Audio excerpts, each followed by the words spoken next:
Hello guys, hopefully you're having a wonderful day, and in today's tutorial we are going to talk about on how you could go ahead and make a video call on WhatsApp PC. This is a step-by-step guide so you should be able to follow easily. So right now I am inside the web.whatsapp.com, and unfortunately you cannot go ahead and call WhatsApp video call inside the web application right here. As you could go ahead and see when I click the video call function, it says that make calls with the video app. Just go ahead and click on the get app right here, and it should go ahead and take you to the Microsoft Store, or you could just go ahead and open up Microsoft Store yourself to make things easier, so you will not go ahead and head over to their website anymore. Just go ahead and open up Microsoft Store, go ahead and search up WhatsApp in here, and after searching that up, just go ahead and click on the first one.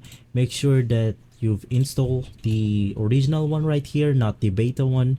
So just go ahead and install the WhatsApp without the beta.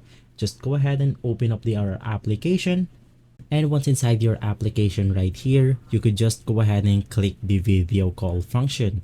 Now after clicking the video call function, you could just go ahead and choose which camera are you going to use, which microphone you want to use, and you should be good to go. And that should be it. It will go ahead and start ringing as soon as possible, and if this video has been helpful for you, please consider by liking and subscribing. I will make sure to see you again next time. Thank you.